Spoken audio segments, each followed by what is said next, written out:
Pública.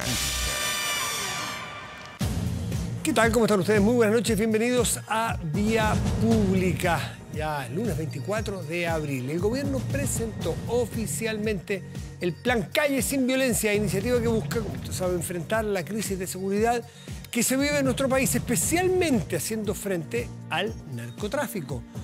Una estrategia que involucra una serie de medidas con base en un trabajo coordinado con las policías y el Ministerio Público, las cuales serán implementadas en las 46 comunas a nivel nacional con mayor índice de delitos violentos efectuados en la zona. Es interesante porque hay mediciones región por región y comuna por comuna, sobre todo en la región metropolitana. Y es bien impresionante los índices, por ejemplo, la tasa de homicidios por habitantes que hay en nuestro país.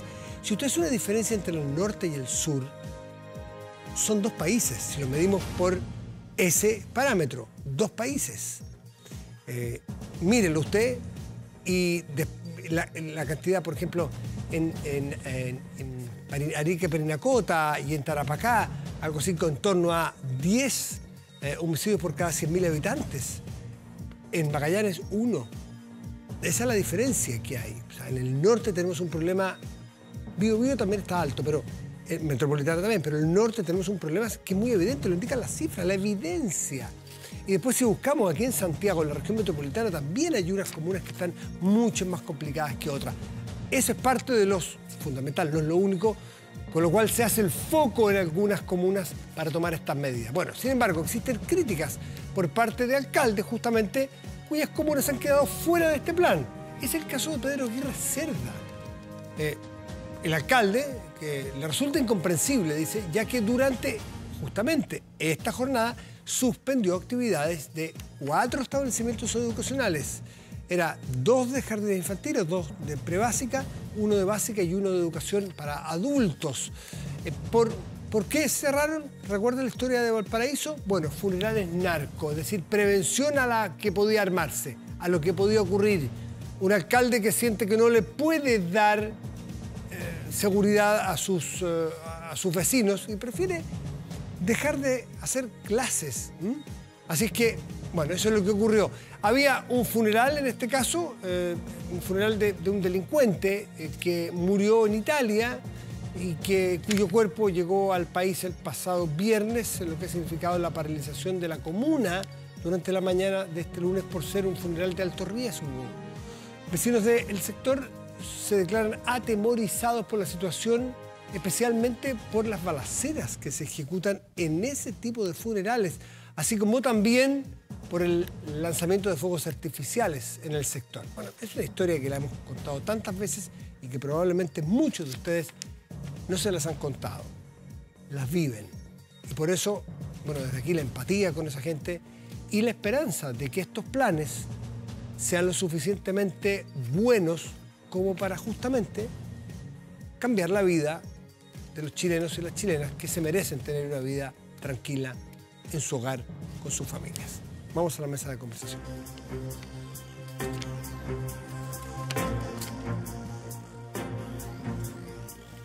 Y tomamos contacto inmediato con el senador de la Democracia Cristiana, Iván Flores, que es miembro de la Comisión de Seguridad Pública. Senador Flores, buenas noches, ¿cómo le va? Muy bien, Matías, gusto de verlo de nuevo. Igualmente, pues sí, como hace tiempo que no conversábamos y esta vez en un contexto distinto, pero yo prefiero mirar la mitad del vaso lleno y ver que empezó un plan. El plan podrá ser perfectible, mejorable, modificable, pero empezó un plan, foco. Veo, no sé cómo lo ven ustedes del Poder Legislativo, veo que hay una iniciativa país, hay una voluntad unida de enfrentar un tema, casi como una fuerza de tarea para enfrentar un tema que es agobiante para chilenos y chilenas anónimos todos los días. Efectivamente, Matías. Mira, la seguridad es un problema nacional, más bien al revés, la inseguridad es un problema nacional. Y no solamente de las 30 más las 16 comunas que define el presidente de la República, sino que hoy día, con esta disputa que tenemos entre alcaldes, entre regiones, la verdad es que debería ser enfrentado a nivel nacional, porque tenemos un sesgo en base a lo que recién usted mencionaba, Matías. si bien es cierto, las cifras que se manejan son alarmantes, especialmente de estos delitos tan violentos y tan nuevos, que no son parte de nuestra cultura, como el sicariato, como la extorsión, ¿cierto? Y como una serie de otros delitos que ya dejaron atrás el portonazo, el abordaje y lo demás. Lo que ocurre es que seguimos teniendo una baja capacidad de denuncia, especialmente en las comunas rurales. Entonces, si bien es cierto, las estadísticas hoy día nos alarman, particularmente de los homicidios, muy especialmente los homicidios con armas de fuego y con alto poder de fuego, la verdad es que seguimos teniendo cifras negras y no sabemos exactamente lo que pasa en las 350 comunas de nuestro país. Por lo tanto, qué bueno que hay un plan que a lo menos tiene 3 grandes patas, ¿cierto? El mejoramiento de la capacidad persecutora del Ministerio Público, en donde hay una serie de prioridades. Por otro lado, el fortalecimiento del actuar policial. Y ojo, no solamente tenemos que hablar de la Policía de Carabineros, sino que tenemos que hablar de la PDI, que está bastante más atrás en el apoyo de los gobiernos. Y ahora, a raíz del debate de la ley Naín Retamal, decidimos incorporar en esa ley y de aquí para adelante a la Policía Marítima, que la pelea solo en los puertos y en el mar, y también a la DGAC, incluyendo también, por supuesto, a Gendarmería, que, a ver, ni es tan curioso, Matías, el Banco Unificado de Datos tiene 15 años y todavía no logra alinear a todas las instituciones para que lo alimenten y también lo usen. Entonces, bueno, qué bueno que parte este programa y que además tiene un corazón más ciudadano, que significa colocar alrededor de 12 o 14 subsecretarías que tienen que ver con el apoyo a la comunidad, para mejorar los barrios, para recuperar las plazas, para equipar a las ciudades, en fin.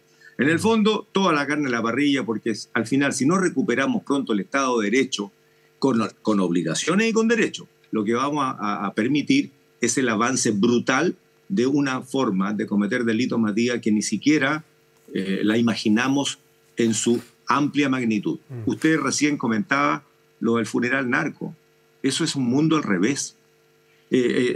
Hoy día en la mañana, Matías, si me permite solamente un segundo, escuchaba al entrenador de Colo-Colo, cuando él mencionaba que triste era para el club que puede trasladar a 20.000 o 30.000 hinchas y llenar un estadio, que lo hayan castigado y el partido se jugó sin barras, sin espectadores. Y no es un problema económico, sino que sencillamente es separar al juego de los que vibran con el juego. La pregunta es, sí, ¿y por qué entonces no se hace lo mismo con un funeral narco? O sea, hoy día se paralizaron 4 colegios. Habían consultorios ralentizados porque tenían temores de que si la gente llegaba al consultorio y podía armarse un lío, la gente corría riesgo. Entonces, a ver, ¿qué es lo que pasa ahí, pues? ¿Cuántos van al funeral? ¿50? ¿100? No es posible decirle a la familia dolida, llévense al difunto calladito, sepúltenlo y es sin público en el estadio. Fin de la historia. Porque la pregunta es, bueno, pero si concurren 50... Fin de la historia, pues, senador, es voluntad. Como hoy día casualmente conversaba con una persona que ha estado toda su vida ligada a la acción policial. Una conversación larga, interesante, que me estaba explicando por mi labor, por mi pega, lo hice por cultura general, por entender. Y básicamente, una persona de muchos años dedicado a esto, decía que todo esto no es un problema de incapacidad necesariamente, es de voluntad política, de la sociedad, de querer hacer adelante, y de gestión y coordinación, y de actuar. Por ejemplo, el que un grupo que promete alterar la vida de los demás, que la sociedad se ponga de acuerdo de que tienen prioridad los demás y no ese grupo que quiere causar desórdenes. Y así con cosas muy chicas que las dejamos pasar 20 veces, 20 años, 30 años, y se vuelve el mundo al revés, como dice usted. Entonces, quizás estamos en un punto de inflexión donde no haga falta necesariamente tomar grandes medidas o inventar la rueda. Sencillamente es determinar hasta dónde se puede llegar, faltándole el respeto a usted, a mí y a las personas de bien. Voluntad y gestión.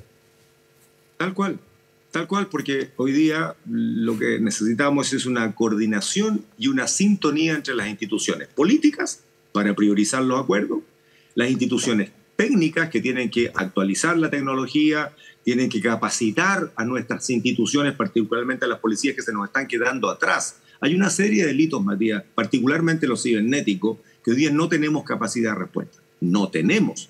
Entonces, cuando la PDI ha recibido hasta 5.000 ataques diarios al sistema de almacenamiento de datos, verá usted cómo tratan de, con un servidor casi doméstico, en una instalación que no tiene nada que ver con la que utilizan otras policías del mundo, hacen un esfuerzo gigantesco para evitar que los datos de las víctimas y los victimarios queden en la luz pública o sean borrados, sean alterados. Y en este contexto, entonces, la coordinación política, la coordinación técnica, la coordinación financiera, Matías, porque lo que ocurrió, por ejemplo, el año pasado, cuando el presidente anuncia el apoyo al problema barrial del microtráfico y anuncia un refuerzo al programa Microtráfico Cero, el Ministerio de Hacienda presentó 0 incremento al programa microtráfico de la PDI y de Carabineros. 0. La pelea la dimos aquí en el Congreso y logramos subir un poco la plata y tuvieron un premio mundial hace poquito en Dubái. Y lo conversamos con la directora de DIPRES. Entonces yo le decía, bueno, yo espero que en esta discusión el discurso se alinee con el financiamiento, porque si no, entonces se transforman en puros anuncios. Entonces aquí lo político, lo técnico, lo financiero tienen que ir para adelante. Y no solamente, Matías, para actuar una vez, como es lo que se está diciendo ahora con los 1.500 millones de dólares para poder financiar activos no financieros, vehículos, armamento, chaleco. Dicho sea de paso, hago un paréntesis. Hoy día acabo de tener una reunión con directivos de la PDI y me decían que, a diferencia de Carabineros y las Fuerzas Armadas, porque se rigen por el Código de Justicia Militar, la PDI, la DGAC, Gendarmería, tienen que colocar en el portal cada vez que licitan un chaleco protector, un equipo tecnológico, lo tienen que subir al portal con todas las especificaciones técnicas.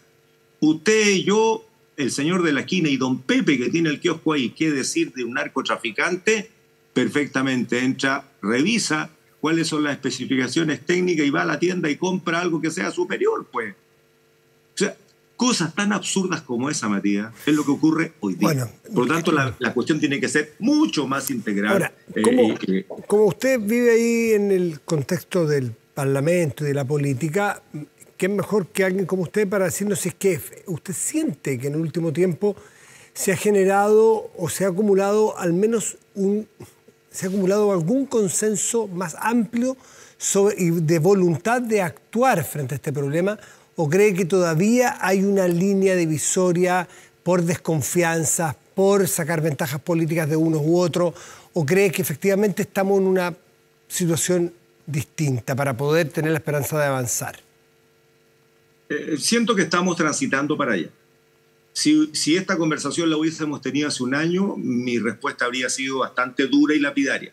Sin embargo, hoy día, cuando le hemos pedido al gobierno que actúe con convicción, consignas para afuera, se pongan de acuerdo al interior de sus propias coaliciones, en donde dejemos un poquito de lado algunas ideologías que no permitían un fluir fácil para poder darle herramientas a las policías para prevenir y combatir. Yo creo que eso hoy día ya se superó desde el gobierno, creo. Pero por otro lado siguen habiendo gallitos chicos, que me retiro de la mesa, que me vuelvo a subir, me subo y apoyo siempre y cuando me saquen las reglas de uso de la fuerza, siempre que me saquen. En fin, no podemos estar con eso hoy día, porque hay algo, por ejemplo, Matías, que a mí me complica un poquito la vida. Yo trato de ver cómo vamos transitando por la vida con la cabeza un poquito más abierta y amplia, y con visión un poquito más para el mediano plazo. Entonces, aumentar las penas en un proyecto que define el delito de extorsión, aumentar las penas para quien comete secuestro. En fin, está bien, sirve. Pero la pregunta es, ¿y cuándo modificamos el Código Penal para no seguirle pegando parche tras parche, cototo tras cototo, y tratar de que cada vez que hay un proyecto hay que alinear esa pena para que no se desregule otro tipo de delito que quedó descompensado? Lo que necesitamos es un nuevo Código Penal. Lo conversé con el ministro de Justicia la semana pasada y me dice que están trabajando. Ojalá que la prioridad del gobierno, además de comprarle tecnología, de poner más funcionarios, mira, a la PDI le faltan 6.000 personas y tienen la capacidad para prepararla, pero faltan las lucas. Y las lucas no por una vez, hay que mantener algunas cosas. Pero lo que está ocurriendo hoy día, a mí me parece interesante de todas maneras. Ya hay. ¿Cuántos funcionarios tiene la PDI? Los funcionarios, la PDI tiene alrededor de 12.000, pero son 8.000. 8.000 los que están en labor investigativa. Oficiales investigadores. Hay 3.000 y tanto que son asistentes policiales, que si en 10 meses se entregaran los recursos para capacitarlos, ellos podrían tomar las muestras, hacer los traslados de muestras, hacer peritajes para poder dejar que los oficiales policiales efectivamente hagan la pega altamente especializada. Lo mismo pasa con Carabineros. ¿Por qué Carabineros tiene que controlar el tránsito o hacer notificaciones judiciales que lo hagan los municipios? Bueno, esto, Matías, se resuelve con el nuevo Ministerio de Seguridad Pública, que debería ser la prioridad número 1 del gobierno. Saquemos el ministerio. Y el Ministerio de Justicia, la prioridad número 1, modifiquemos el Código Penal. Hoy día, todo el debate que se hizo en la ley Nair Retamal era, ¿pero para qué modificar el código si el Código de Justicia Militar es súper amplio, súper estricto y muy claro? No, porque los fiscales utilizan el Código Penal y no el Código de Justicia Militar. Entonces, los expertos nos decían, ¿y por qué no juntan las dos cositas? Cierre simple. Bueno, tuvimos que modificar el Código Penal en el acuerdo político. Lo importante, Matías, que creo que por fin estamos todos entendiendo que si no rescatamos a Chile de lo que nos está pasando, nos podemos ir hipotecando de verdad nuestra cultura, nuestra manera de vivir y especialmente nuestra seguridad, y que no queremos que lleguemos. Sí, senador Iván Flores, como siempre, un gusto conversar con usted. Que tenga muy buenas noches. Igualmente, Matías, que descanse porque ya es retarde. Sí, no, estamos partiendo. Hasta la próxima. Chao. Yo estoy aquí en la oficina todavía. Chao, chao. Pausa, volvemos, espérenos.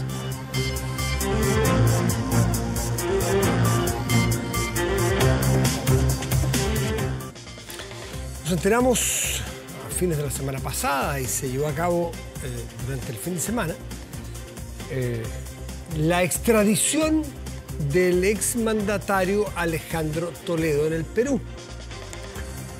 No es una nueva la petición de extradición. Hace mucho tiempo el presidente Toledo estaba en Estados Unidos y estaba fuera del alcance de las manos de la justicia peruana, que de una petición y después una petición internacional ¿se recuerda usted el caso Odebrecht? Bueno, aparentemente, o se le acusa de, tiene que probarse todo esto, que recibió coimas en torno a los 35 millones de dólares. Y la verdad es que era un caso difícil. Aparentemente, según lo que uno va leyendo en la prensa peruana, en fin, que algún problema con la justicia norteamericana permite que el expresidente Toledo llegue al Perú. Hasta ahí todo bien, pero no la alarma, pero la extrañeza o la preocupación que uno puede leer es que haya una cárcel especial para presidentes. No porque vaya a ser esa una cárcel para ellos, yo inventé que era especial para el presidente, pero que hay una cárcel con 3 expresidentes del Perú presos. Eso es muy llamativo, eso no es común. Eso quizás habla, y vamos a hablar con expertos, son preguntas que a uno le surgen como lector, habla de la crisis política que vive ese país. Vamos a tomar contacto entonces con José Carlos Requena, que es analista internacional peruano. Justamente, José Carlos, muy buenas noches. Gracias por recibirnos. ¿Cómo estás? Matías, ¿cómo estás? Encantado. Buenas noches. Buenas noches. De aquí, que somos seguidores de la política peruana con cierta frecuencia, y lamentablemente la frecuencia está mandada muchas veces por estos escándalos, todas estas peticiones de destitución de presidentes. Pero es una estadística muy preocupante que haya 3 presidentes de la República presos, condenados o en investigación, más otro que recordemos que se suicidó cuando lo perseguía la justicia, el caso de Alan García Pérez, y de otros presidentes que han estado presos y han salido con algunas libertades. Pero es una constante muy preocupante. ¿Cómo lo lees tú?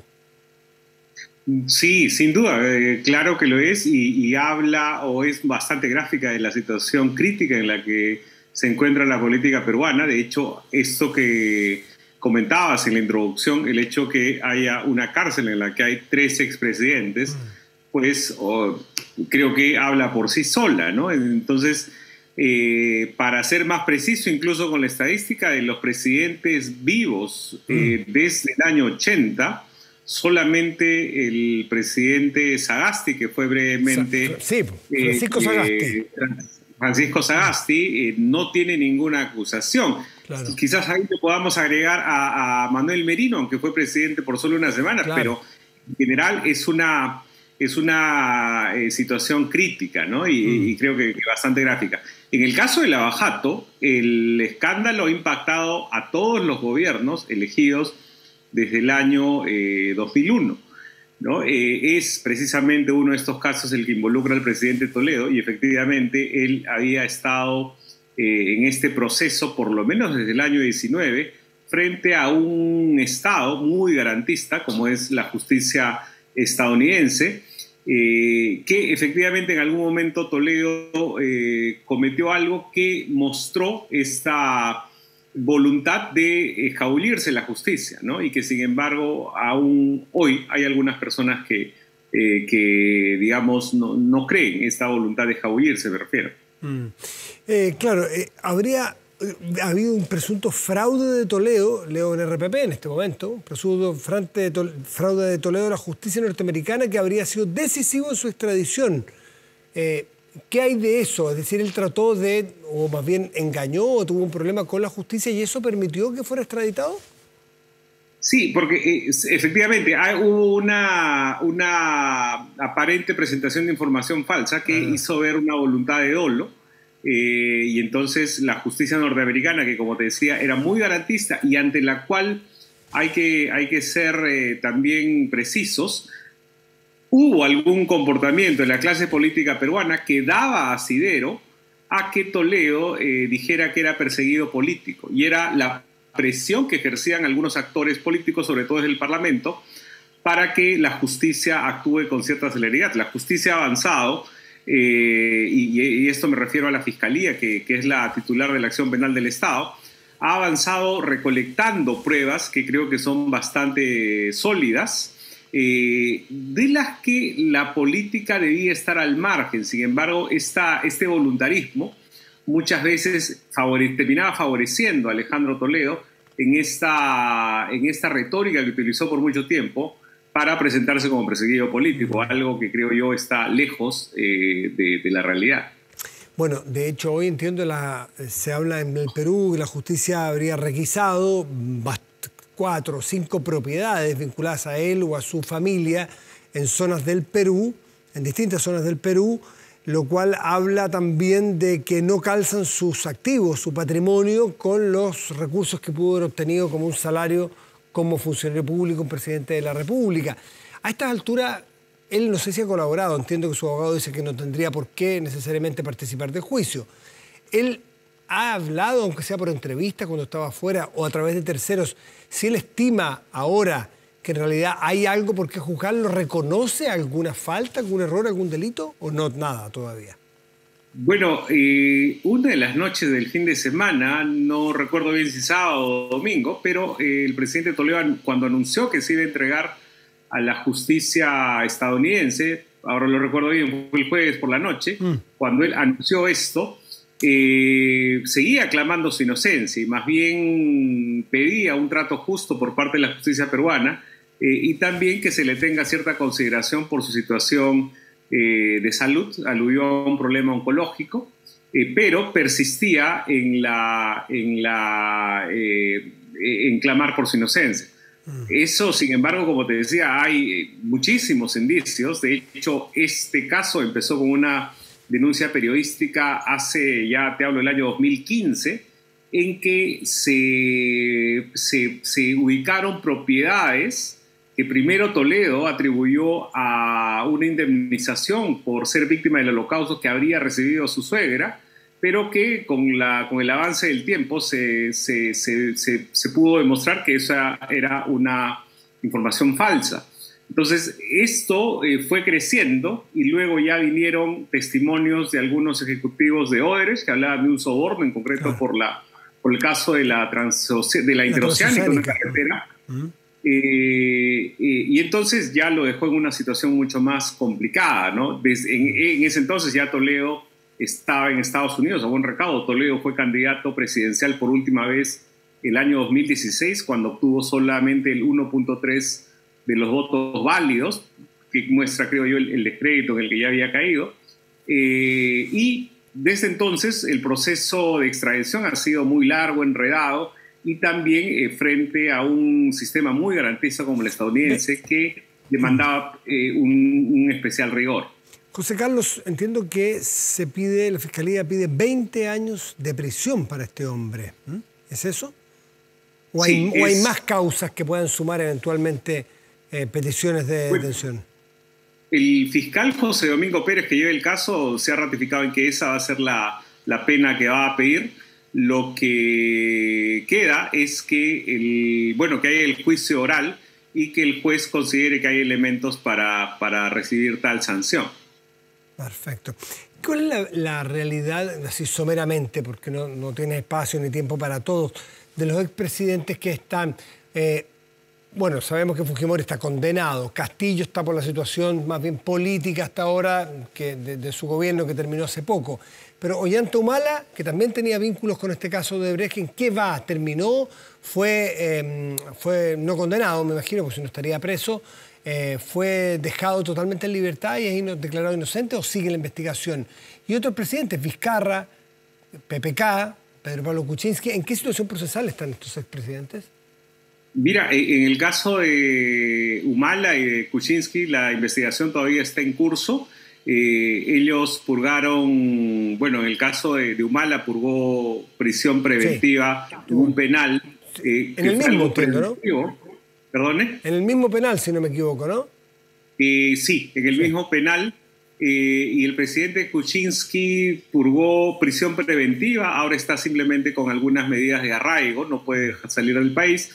Y el presidente Vizcarra enfrenta algunas investigaciones, aunque hay algunas que la Fiscalía ha considerado que no correspondían, a pesar de que hay serios indicios de haber recibido sobornos mientras era gobernador regional de Tegua, no como presidente, sino como presidente, y no el caso de Brejo Lavallato, sino más bien cuando él tenía gobiernos locales, alcalde o gobernador, ¿no? Que sin embargo sí tenía que ver con Lavajato, pero era una cosa a nivel regional, efectivamente. Ok. Y me dice que Humala purgó años, pero en prisiones preventivas, y mientras continúa el juicio, ¿o ya fue terminado el juicio y se fue declarado inocente? El juicio continúa. Y lo que ha pasado con todo este proceso, y de hecho ese es el gran pendiente de la Fiscalía y del sistema judicial peruano en general, es que no hay hasta ahora, fíjate, el caso empezó en diciembre del año 2015, no hay hasta ahora una sola sentencia. Lo que ha habido son muchas acciones mediáticas que han tenido algunos actores políticos con prisiones preventivas, incluyendo a la lideresa de la oposición de hace algunos años, Keiko Fujimori, que eran cosas, de nuevo, muy mediáticas, pero que sin embargo no concluían el proceso, ¿no? Entonces, ojalá que el caso de Toledo abra un camino distinto y podamos ver que la impunidad no es algo que se impone. Y la cifra a la cual se le acusa de haber malversado, haber recibido con coimas de 35 millones de dólares, ¿me equivoco? Esa es la cifra, efectivamente, la que corresponde por el caso de la interoceánica. Bueno, José Carlos Requena, analista internacional peruano, te agradezco mucho este contacto desde Lima, Perú, para entender un poco más lo que está ocurriendo y el panorama bien triste cuando sabemos que hay 3 expresidentes de su país que están presos. Muchas gracias, José Carlos. Hasta la próxima. Gracias. Hasta luego. Hasta luego. Bueno, con Talana gestiona las solicitudes de tus colaboradores en segundos, ahorrando tiempo y costos en el área de recursos humanos. Escuchemos. Con la tecnología humana de Talana, gestiona y notifica a todos tus colaboradores masiva y rápidamente. Talana, tecnología humana. Hacemos una pausa, volvemos, espérenos.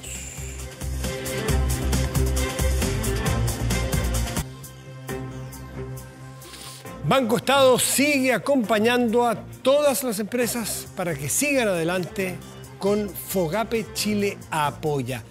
Si tienes una micro, pequeña o mediana empresa, tenemos que financiar el financiamiento que necesitas para capital de trabajo, inversión o refinanciamiento de créditos, te dice Banco Estado. Inscríbete en bancoestado.cl y accede a estas medidas de apoyo con un plazo de hasta 84 meses y con 12 meses de gracia. Vamos al tiempo.